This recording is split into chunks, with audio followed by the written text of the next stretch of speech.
Say hello and welcome to Let's Talk. This is John Kane with Regan DeLoggins. Regan, are we all connected up? I sure hope so. Can y'all hear me okay? You sound beautiful. It's good to hear you. Well, we've Great. we've had a few weeks without you for a variety of reasons. Last week was an interesting show, and I understood you why you figured, well, we'll pass on last week because Reggie and we recounted what we went through last year with the coup against WBAI, and we had a unique spot and an vantage point and microphone for what was transpiring there. So it was a good show, and I hope the listeners appreciated what we were trying to accomplish with last week's show, marking not a celebration of an anniversary, but an anniversary nonetheless. And so we have you back this week. We've got a bit to talk about this week. You and I think one of the last times we talked, we were kind of talking about what was happening in so many different native territories. Some of that stuff has continued to escalate, so we'll talk about that, especially with the Mi'kmaq. But we're coming on the heels of Indigenous Peoples Day, and several of our compatriots, I guess, would took it a step farther and said, no, we're calling it Indigenous Peoples Day of Rage. And man, I was glad to see people step up. You and I have talked about the need for us to draw some more dramatic attention to what's happening in our territories. And when I saw that the folks in Portland decided to topple a Lincoln statue and a Roosevelt statue, I know there's a whole lot of people say, well, that's not nice. Well, I got to tell you, I view knocking over these racist statues not as acts of violence, the way people want to purport it to be, but as non-violent direct action, and it's pretty direct. And I think it's really important that our people make a strong statement, because look, us talking nice about this stuff hasn't gotten us much. I mean, and I think it's really important that a strong statement is said. So not only do we have the situation in Portland, I don't know, I'll let you weigh in on that, but also in Chicago, there was a major defacing of their hockey team that they called the Blackhawks. Not just throwing paint on on their shrine for their hockey team, but leaving some clear messages, on the grounds and that kind of stuff. So I don't know, what's your thoughts on what you heard anyway? Well, so Indigenous Day of Rage is October 11th, Mm-hmm. and it was a call for action made out of Indigenous Action Media, which is based on the Tullahogan Info Shop, which is an anarchist Indigenous space that I've had the privilege of staying at for their anarchist Indigenous convergence last year. And the folks there are just complete and like amazing badasses. And they put out this call for Indigenous Day of Rage. And so a lot of different cities answered. And the great thing about the call was that it was just specifically autonomous, decentralized, direct action. There was no coordination other than within different groups. And even here in New York City, there were 3 different actions for Indigenous Day of Rage. There was one at Columbus Circle. There was one at Maria Hernandez Park. And then there was a third one at the Merchants Gate, rather, in Central Park. Mm-hmm. So we had a number of different Indigenous people come together for Indigenous Day of Rage in different cities, specifically to exercise our complete and utter disappointment in the fact that many cities still do not recognize Indigenous Peoples Day, but rather recognize Columbus Day. Mm-hmm. And New York City is one of the perpetrators of this, in which Cuomo and de Blasio have made it very clear that they will not accept Indigenous Peoples Day. Right. That it's against Italian American heritage if they canceled Columbus Day.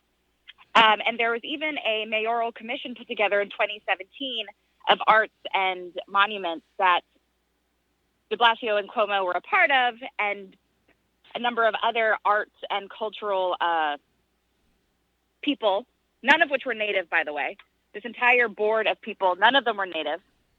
And they decided that Columbus Day would continue in New York City, again, out of fear that there would be retribution from the Italian American Italian New Yorkers of New York City. So this Day of Rage was really, I think, poignant and helpful and thoughtful, and also an exercise of anger, because what the hell is going on in New York City that we can't even have an Indigenous Peoples Day? Well, and that's exactly right. And when I think about the comments that folks like De Blasio and Cuomo have made, the irony is, and I'm not defending Confederate statues, but when I hear Cuomo weigh in about the Confederate statues and how they don't represent, Southern pride, they represent racism, they represent this and they represent that. How hypocritical is it for him to suggest that Columbus, who has nothing to do with quote unquote Italian heritage and less than that to do with Italian American heritage? So when I hear when I hear him say something about this is about Italian heritage, I'm thinking that's the same argument that the folks defending Confederate statues are making. So how hypocritical is that? And it's not about Italian heritage. Columbus wasn't Italian. Italy didn't exist. Like that. Well, it existed as a landmass, not as a culture. Inaccurate. It didn't exist as a culture. Yeah, exactly. I mean, it was an area. The peninsula was considered Italia, but it wasn't a country. It did not have a specific national identity or national culture or any of that. So, and for Cuomo, who wants to purport himself as being so well read and so knowledgeable, it would be really easy for somebody in a position like that. Look, there are Italian American organizations. There's one here in Buffalo that has made a very strong statement against not just this myth of Columbus, but the Italian American patriarchy and the male dominance that exists within that Italian American culture. Bella Ciao is the name of the organization out here in Buffalo, and I've talked to those folks, and there's some solid folks. They resent the idea of almost this Catholic evangelical view on everything from LGBT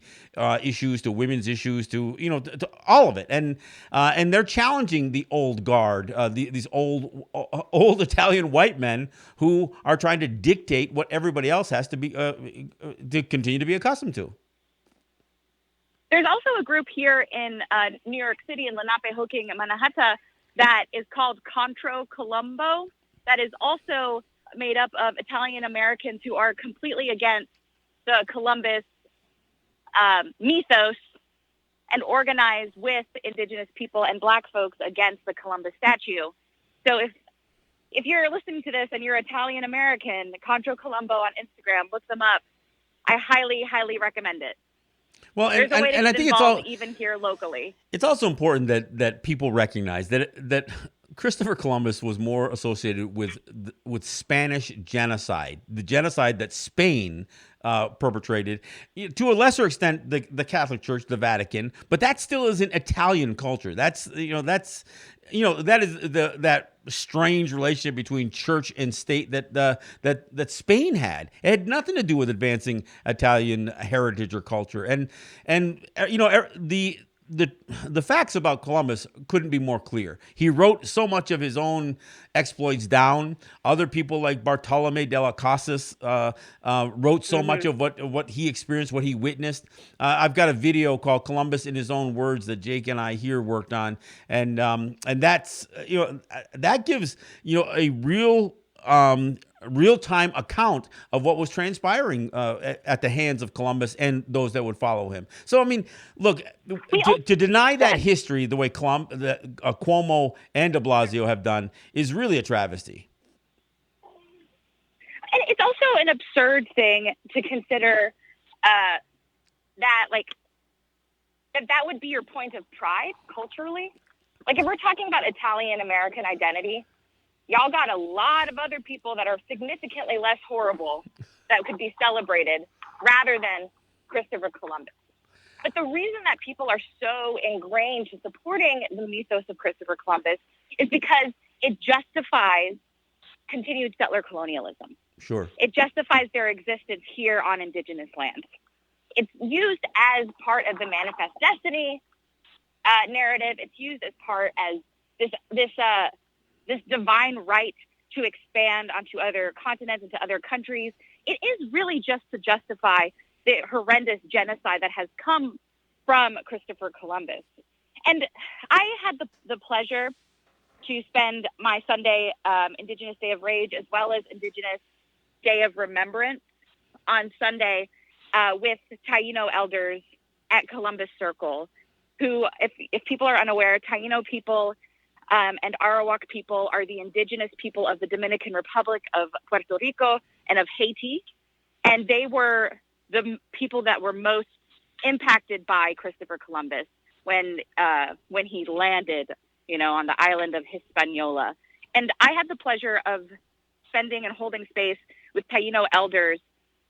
And it was such an incredible and transformative, peaceful remembrance in which, of course, the genocide was discussed and the horrors that Christopher Columbus and his legacy perpetuated, but also an incredible act of resilience to be spending time with people that outlived that genocide.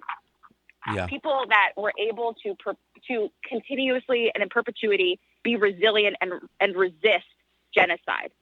So yeah, I mean, I think one of the things I think people have to recognize is that genocide doesn't have to be complete to to wipe someone out to be a genocide. And I think oftentimes when we talk about having survived genocide, it is one of those things that I don't know if people fully understand. That look, we lost millions and millions of people from those islands in the Caribbean through all the way to the West Coast and and including North and South America, the South Pacific. The amount of people that we've lost, notwithstanding, doesn't mean that we still haven't survived some elements of that genocide. Doesn't mean the genocide didn't have success. It means that it wasn't completely or totally successful. Yes, I agree. I just wanted to hammer home that first, Taino and Arawak people still exist. Right. That Christopher Columbus's and his men's attempt to wipe out indigenous people, to murder them, to enslave them, was in the end unsuccessful because their ancestors exist. We have a huge Taino and Arawak population in Lenape-Hoking, specifically in Manhattan. And it was just I have never shared space with Taino and Arawak folks on Indigenous Day of Remembrance. And it was truly an eye-opening experience for myself to hear the oral traditions passed down of when the conquistadors and Columbus came to the islands, and they shared their oral histories of survival and resistance, and even into contemporary resistance and survival. And I just want to hammer home that we do not need to celebrate Columbus. He was even unsuccessful in his intention, and Indigenous resilience will always outlive that kind of murderous shit. When I was I'd gone to St. Kitts before, and I was fortunate enough to have some locals give me a tour, and they took me through areas of the island where some of the most violent acts were committed against the people there, and and it's not unique, but because of the jagged edges of these islands, they have these little bays and lagoons that form, and many of those islands have a bay that the locals had labeled Blood Bay for one reason or another. For one reason, because of the death and the carnage that took place there, and St. Kitts was with no exception for that. Look, there's one thing I want to mention. When you look back at when the United States tries to do their yes, we did bad things but we're better now kind of thing. Yes, we had slavery but we ended slavery and we're better now. And yes, we were oppressive to women but we're better. When you hear all that narrative, which most of it is BS, but here's the thing. There's so much of American history when they have had to face up to some of the unjust parts of their history, whether it was slavery or abuse of women, children, whatever, immigrant populations. One of the things they oftentimes will acknowledge is that it was never right. it was never a good thing. I mean, yes, it was a sign of the times, and there were things that were acceptable, but they can acknowledge that slavery was a wrong, and it was always a wrong. But you know the thing about this manifest destiny and what Native people experienced, and I heard Trump say something just this past year, but there's many people. There are many people, academics, politicians, who will still insist that what Native people went through was necessary. It was natural and it Yes. was necessary. And they say it because it was inevitable. Because just our existence, that we were somehow an obstacle to progress, and an obstacle that had to be eliminated. And when I say had to be eliminated, they mean destroyed. And today, even today, you will hear politicians characterize what took place in the genocide that Native people experienced as a necessity, that it just had to happen. And it's just incredible. No matter how far we go and we look back at even the most heinous parts of that genocide, I mean, this denial of Christopher Columbus is an example of it. By denying it, you can still say, yes, it was a natural act. And you could deny the fact that none of that should have ever occurred. It was inhumane. It was always wrong. It was wrong from day one. And you know what? The genocide we're still experiencing today, and gets evidenced when Native people peacefully gather to celebrate an Indigenous Peoples Day instead of this Columbus Day. And I've seen video after video across Twitter and Facebook where white people confronted Native people, flipping them the bird, intimidating them, antagonizing them. And this was just, white people saying, no, we reject you trying to take over one of our holidays, kind of thing. I mean, there's video after video I've seen. Well, and I'm glad that you brought this up, because so on Indigenous Day of Remembrance, which is the Sunday before so-called Columbus Day, as we were holding space, which, by the way, the Indigenous Day of Remembrance has happened for 14 years at the Merchants Gate, which is across the street from the massive Columbus statue at Columbus Circle, all right? Mm-hmm. So it's been there for 14 years. It is a peaceful gathering. It's unlike Indigenous Day of Rage, which was not peaceful, which is awesome. I support fully. But this was a peaceful gathering led by elders in the community to honor those who have been lost in the past and even contemporarily. Cops surrounded the event. Cops were there monitoring the event. For something, even in an honorific sense, held by our elders, it is seen as an act of violence and aggression, so much so that they had counter-terrorism units watching us as we did a snake dance, as we sang songs, as we recounted stories. We had counter-terrorism with automatic rifles watching us. Sure. It is, and that's small. Even yesterday, literally last night, in so-called Vancouver, on Main and Hastings, Indigenous elders held space and ceremony and had a sacred fire and were violently arrested. The sacred fire put out for holding space. Mm-hmm. Whenever we even enact peaceful, quote unquote, protests, we're seen as threats. So the idea that Columbus Day or Indigenous Peoples Day needs to be enacted and the fact that the state is so against it, especially places like New York City, is because it is a threat to the settler colonial narrative that everyone came here peacefully. The Puritans, they were kicked out of their country for their religion, and they came here, and Squanto saved them all, and everything has been fine. It's all a part of this horrible narrative of settler colonialism. And even when we confront people peacefully about honoring those who have died, it is seen as a threat, seen as an act of violence by the state. Yeah, no, it is. It's amazing because when you consider what history has demonstrated in as far as who the terrorists were. I mean, I say it all the time.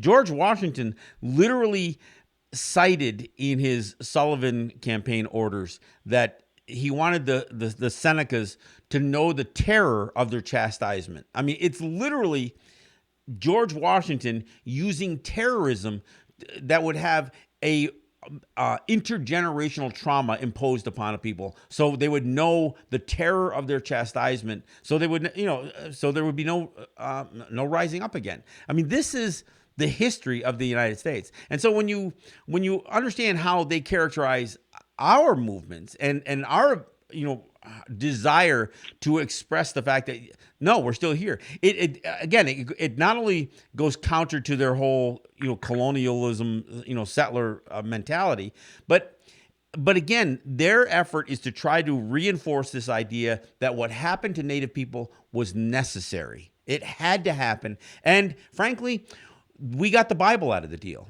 We were civilized by them, and that was the trade. They imposed their religion on us, so they gave us their God. They gave us their way of life, and that's literally the mentality that is taken by these folks.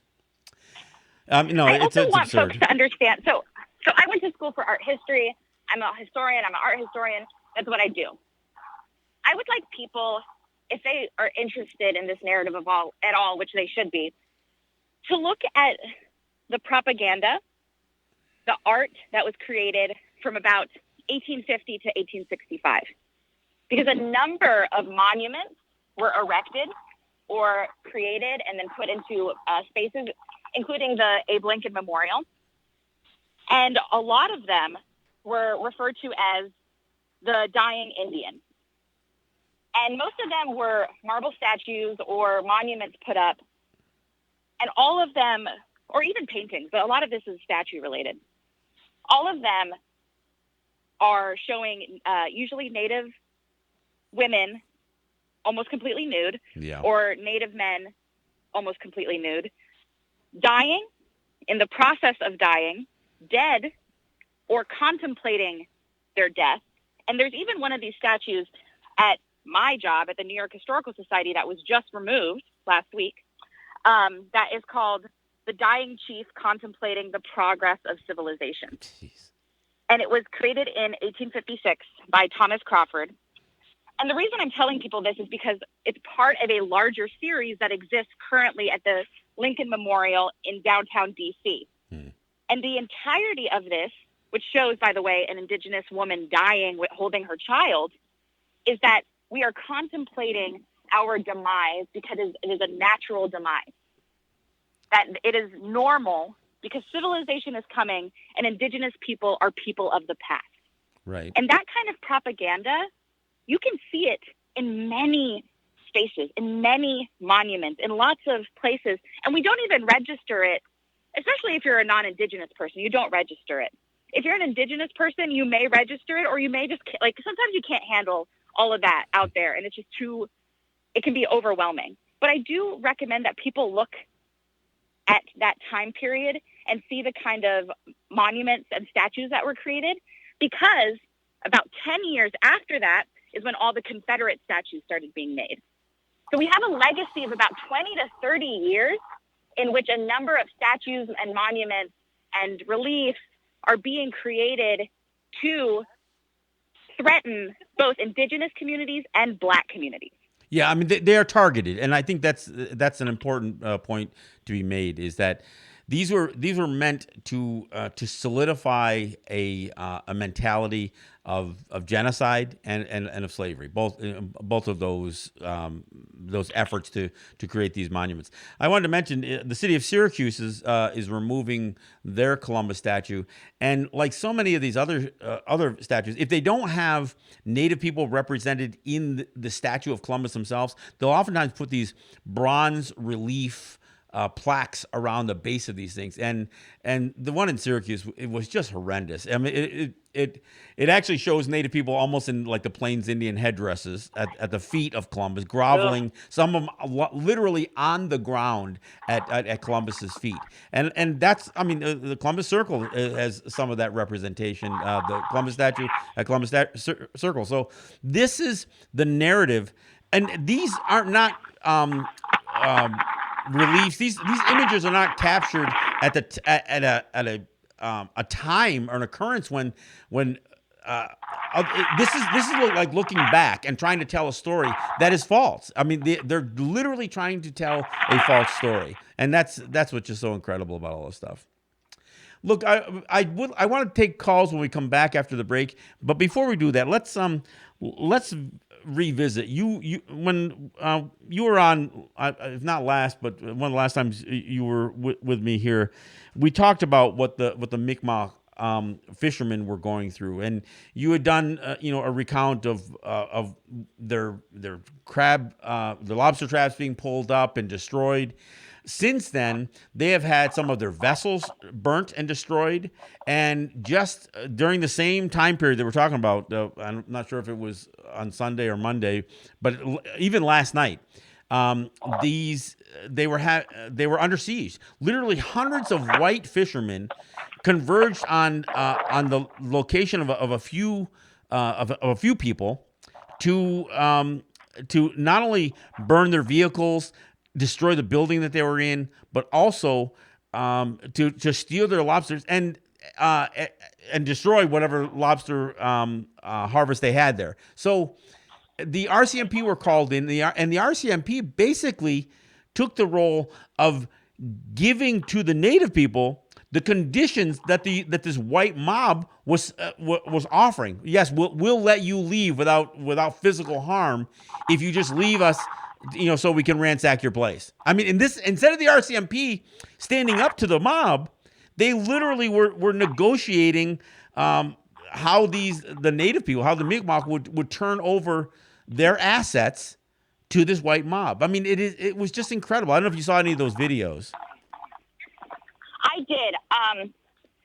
Mi'kmaq boats were doused in gasoline and lit on fire. Lobster traps were cut. And also, this to me, I read this yesterday, and it really screwed with my head. But a number of the lobsters were covered in paint thinner and lit on fire by colonizers.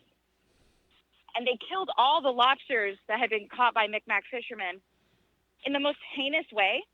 And for me, that is just such an utter sign of complete disregard and disregard Yep. to nature, and I'm not saying that you can't eat lobsters. That's not what I'm here to argue. Yeah, but just to destroy them and waste them. I mean, that's despicable. They're killing. It was so gross. I couldn't imagine. Like, it's not even about survival and food for these racist people. It's about ownership. It's about ownership and access to the land's resources, which is not owned by anyone. Yeah. We have the Indigenous people. We are the stewards of the land. We're the protectors of the land. We have rights to the land because we take care of the earth.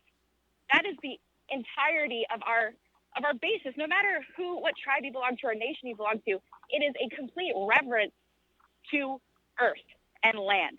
It's a respect. And so to see that these settler, it angers me so much. We're not just destroying the livelihood of these Indigenous people, but also just destroying the lobsters themselves and destroying the land. Like, what was the point of that? It's the method to hurt the people, other than to assert. Yeah, to hurt the people, you destroy everything. You destroy other life. I mean, that's what's so absurd about all this. I mean, it is really, really disturbing. And again, the law enforcement did nothing to protect the native people there. The whole thing is that they view the fact that these relatively few, and I mean very few, native people have a certain treaty right protection that allows them to still fish and to harvest lobster. It just pisses off the white people, and that's the bottom line. That's why they are. I mean, and this, to me, this is democracy, right? This is what democracy is: mob rule. You get a large group of people who will dictate what a marginalized group of people have to, they can oppress a marginalized people. This is the problem with what people want to tout as this fabulous formula of democracy. When a mob can literally strip a distinct people or a group of people, or of their sustenance, of their way of life, of the very way they're going to feed their children. Man, that's just deplorable. That's just deplorable. All right, hey, we're gonna take a break. We'll go out with a Murray Porter tune, and when we come back, we'll do some phone calls. We'll take a couple of calls. You never know what you're going to get. Sometimes you do know what you're going to get, so you're asking for it. But we'll take some phone calls when we come back. This is John King with Regan and Loggins, and we'll be right back. All right, thanks for coming back. That is Sorry Enough from Murray Porter, his song that he wrote specifically to address the residential schools and the apology that Canada had issued for it, and the hollowness of that apology. Hey, look, this is WBAI. This is listener supported radio. We need your support. This show needs to demonstrate some of your support as well. So I've asked you to go to the pledge line, go to 516-620-3602 to make a pledge to the station in the name of Let's Talk with John and Regan. That's 516-620-3602. Look, we had some callers last week that talked about, look, they listen to much of the station and they don't know how to support the station and support and to give a testament to all of the shows that they listen to. And I guess the best way to do that is through email or reach out. I understand that there's premiums offered, and there's other things. There's you might be pulled. You might listen to the show and enjoy the show, but there may be 10 other shows, 20 other shows that you listen to. So I know it's tough, because in a way there's this kind of loose knit way of rating a show based on how much revenue we produce, and and I know that's a tough way to communicate, I guess, the how the listeners view a program. But if you can, and if you haven't, go ahead and make a donation to WBAI. Do it in the name of Let's Talk. 516-620-3602. Let them know. You can do a one-time donation. You can become a BAI buddy, where you can make a monthly donation from your checking account or your credit card, something that might be small on a monthly basis but adds up for us. So I ask you to do that. Let me give you the number to call in. It's 212-209-2877. That's 212-209-2877. That's the number to call to be a part of the program. Look, this is a strange time. We've talked about a lot of issues. I know we, oftentimes we're presenting information that you've never heard before. I had a chance to go to an event on Monday where we were opposing a huge solar farm development on the banks of the Genesee River in the homelands, and not just the homelands, the ancestral homelands of the Senecas, but at the site of a major Seneca village that the Senecas were pushed off of. It's the birthplace, it's the burial place of so many, so many generations of Senecas, and this is a huge, 2 miles by 6.5 mile long development they plan to do. And we're not talking solar roofs here. We are talking about plastering the countryside, a beautiful Genesee Valley with these solar panels, by a large multinational corporation. So we went there to protest that. I had the opportunity to speak not only with WPFW that morning, but I even weighed in a little bit with on WBAI for those of you who caught that. But look, we are an activist people because the only way we've been able to survive is by staying active, by promoting our culture, promoting our language, promoting our land use and that kind of thing. It's what we do. So the reason we stand up to mascots and statues and all of these things is because they represent a false narrative, a false stereotype, and that's what we're trying to go after here. I don't know, Regan. What else did you experience over the last couple of days with both the Indigenous Peoples Day and the Indigenous Peoples Day of Rage? How much did you witness as far as not just the police presence, but how about the general public? Did you have any interaction with people who were antagonistic? Honestly, personally, I didn't, other than on the internet. Oh yeah. And social media, it is what it It is. is what it is. But of course, people, it truly is, like I understand that it's a tool for education and it's a tool for, and it can radicalize people, but it also is a tool for a bunch of white supremacists to band together and be racist together. Yeah. So I actually, on the day of Indigenous Day of Rage, Indigenous Day of Remembrance, and Columbus Day, didn't experience any personal antagonization other than from cops. Mm-hmm. But on the internet is where everyone has an opinion. I had people messaging me and commenting Indigenous Kinship Collective and messaging us with the most racist, heinous things that you could imagine, including threats against my life and other people's lives. But it's this constant. But what I also find really important to know is that there were a number of people that messaged or reached out or put comments that was like from other countries, particularly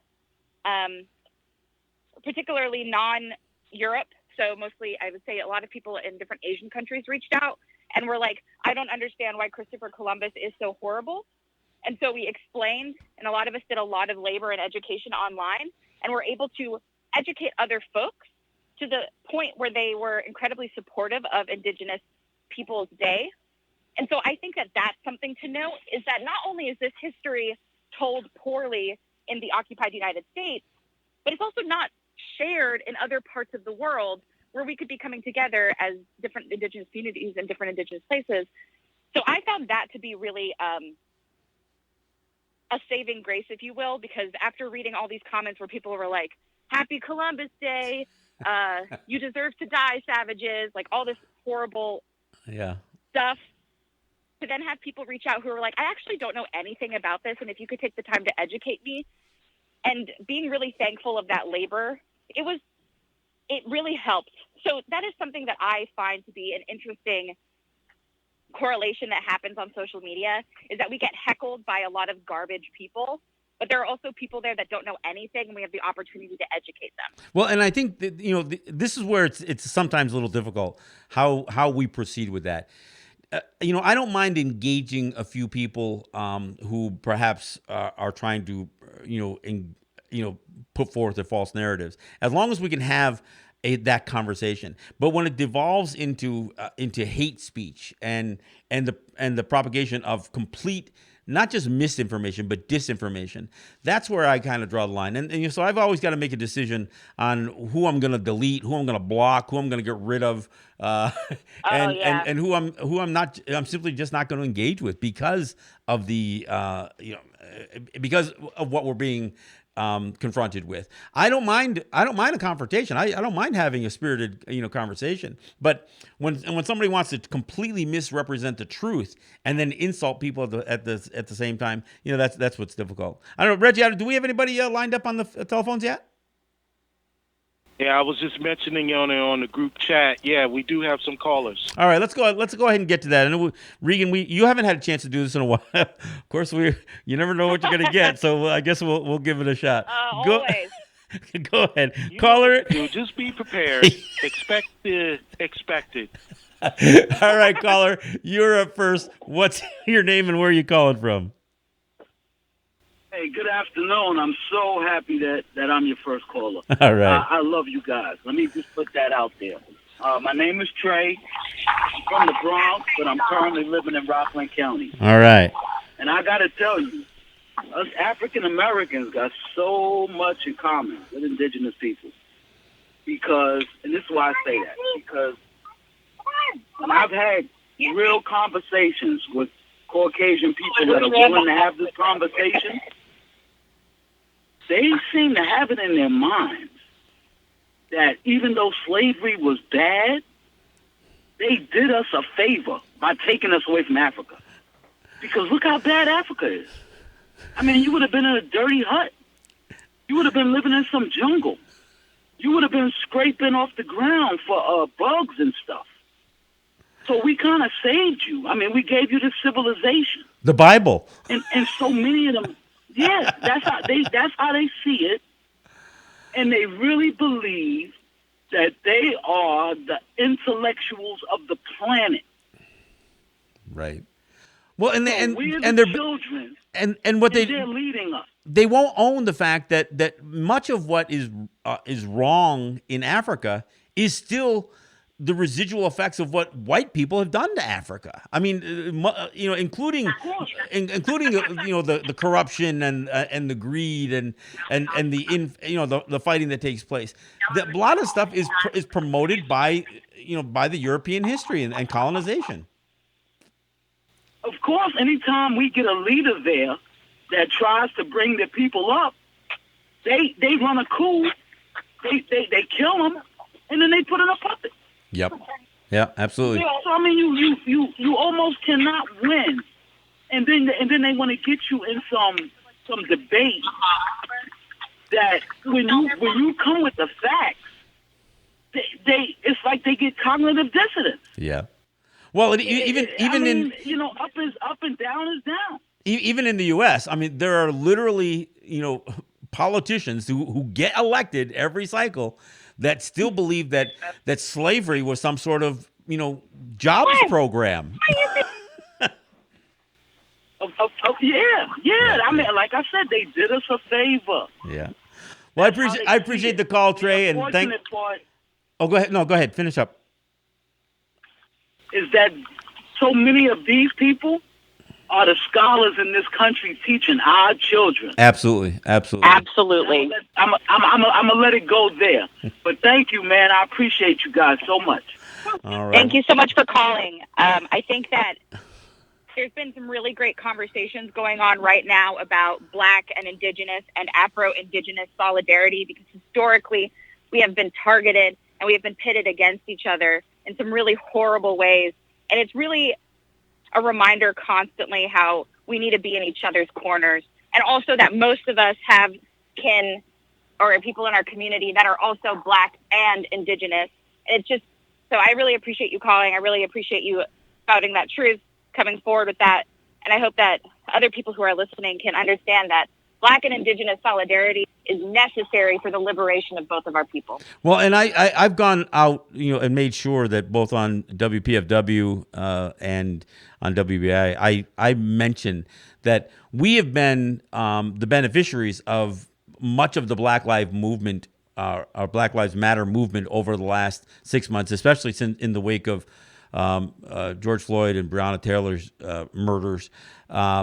And we saw Columbus statues toppled. We saw conquistador statues toppled. We saw the Washington football team's name finally generate enough concern with their benefactors to force them to change it. And that's all.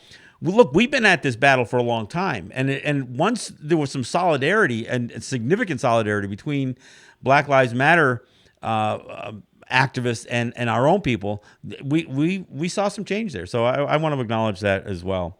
All right, hey, let's try to get at least two more callers in if we can. Caller, you're up next. What's your name and where are you calling from? Thanks. It's Russell up in White Plains. Hey, Russell, good to hear from you. Yeah, nice to hear from you. Hey, I really loved you guys on RBG a couple of weeks ago. You are uniquely courageous on the radio to expose her hypocrisy on the doctrine of discovery and Zionism. And I tell you, she seems a little autistic to me. But going on to my question for Regan, my half-Jewish sister, I've been confronting some of my own problems with Black Lives Matter and #MeToo. There's a book out now questioning whether there's justice involved or vengeance. And that's my misgivings about a lot of things going on. Is this really vengeance and not really so much justice? Because as Reagan says, we got to move together. It's the blacks, the indigenous, and the Caucasians. The previous caller kind of irked me. He's blaming stupid white people. I get it. I know plenty of them. But in order to work together, I would just like to know Reagan's opinion on the comparison of vengeance versus justice. And thanks a lot, folks. Bye. I think that's a really good question. And I think that what I have to say is going to be very different than what other people will have to say. I support vengeance as justice. I think vengeance and revenge are important aspects of empowerment. And I think that we have the right, as people who have been targeted violently, to be vengeful. And I think and I also think that justice looks different to different people. For example, I don't think the justice system is just. I don't think arresting police that killed Black people is just. I think abolishing the police is just. So I think that definitions of justice are from person to person. So I think vengefulness is important.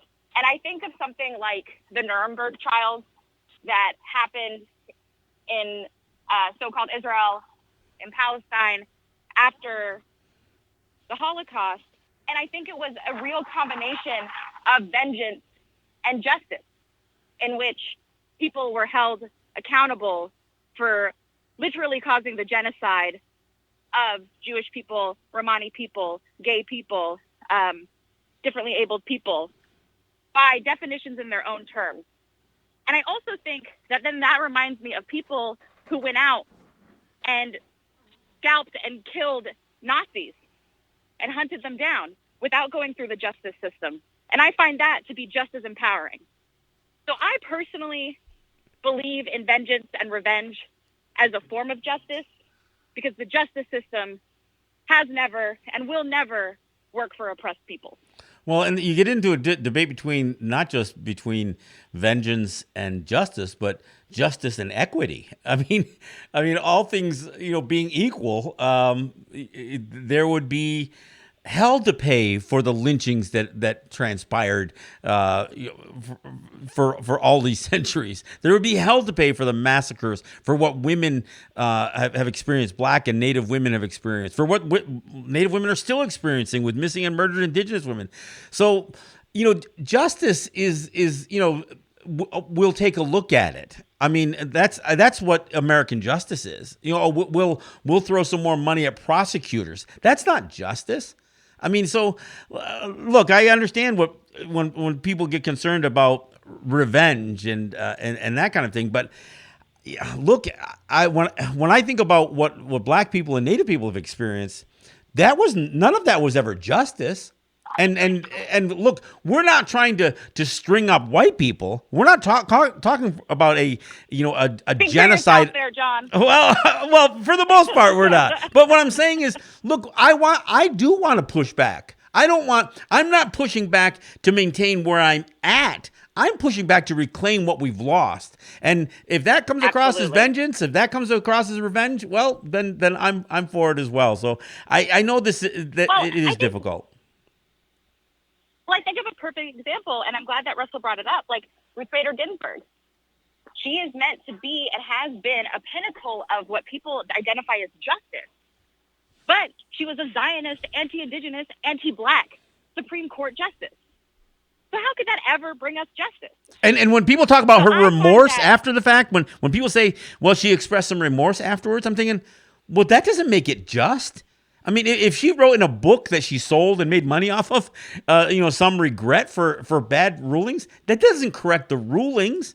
I mean, is she trying to absolve herself? In whose eyes? Her fan club? Well, they weren't good. Anybody who's going to pick up her book and read it, it wasn't going to have some objective view of Ruth Bader Ginsburg anyway. Yeah. I think that in the end, it is up to us as Indigenous people and as Black people to define within our community what we see as justice. And for some of us, justice will be vengeful, and that's okay. And for some people, justice looks different, and that's also okay. But the settler colonial system of justice or lawfulness or justice being blind has never served oppressed people. So it's not a system that I personally look to participate in. Yeah, I mean, I think about even in whether in the Black Lives Matter movement, whether in the Me Too movement, whether in whatever uprising it is, if you want to define justice through vengefulness, I think you are justified in those actions. Well, I mean, and think about this. I mean, even in some of these countries that that have pushed back against the racism that in Africa, and there's this big concern about white people are going to lose their farmlands. Really? How did they get it in the first place? So, I mean, it's absurd to suggest that it would be somehow unjust for white people who have lived and made money off of this land for so long that somehow it's wrong for them to lose it. And it's the same thing when I think about what Ruth Bader Ginsburg's ruling on Native issues reflected was how unjust it would be for white people to have to be inconvenienced by Native people reclaiming their land. I mean, that's what is justice. So if taking that land back, like, whether it's 1492 Land Back Lane, whether it's Gunyonge, whether it's whatever the circumstances, if we've got to take back some of that land, does that come across as revenge? Well, again, it's closer to what I would consider justice than what we're ever going to get out of a court system. I'm 100% in agreement. I think that we, as oppressed peoples, define our justice, and it can be violent, and it can be peaceful, and it can be a combination of the two. But in the end, it's our choice how we determine what justice is. How many people from the Tulsa, not riots, but massacres, were convicted? None. And how many of these several hundred white people who have now perpetrated this violence and these unlawful acts against these Mi'kmaq are ever going to be prosecuted? None of them will. The cops are complicit with them. So, again, this is why when we have to take some of our actions into our own hands, it may look like revenge or vengeance to some, but for many of us, it's justice. It's justice. So, hey, Regan, great show. Thanks for thanks for carving out some time for us again this week. We'll be back here next week. I want to remind people that we do need your support. Let's Talk needs your support. So go to the pledge lines. It's 516-620-3602. Make a call. Make a donation. You can do a one-time donation. You can become a BAI buddy. But give us a mention, and don't be afraid to reach out to management. Look, if you're a donor to WBAI in general, if you donated in the name of other shows, and I know sometimes it's difficult, and this is what we've talked. One of the callers last week mentioned this. Don't be afraid to contact management and say, look, I donate for this show, but I support this show, and this show. I think you need to spread that love around and make sure you let people know that that you listen to WBAI for a variety of reasons, and don't be afraid to mention that we're one of them. All right. I want to thank you guys for listening. We'll be back next week. Reggie, thanks for last week, and thanks for this week. And we'll see you back here next week as well. Yahweh.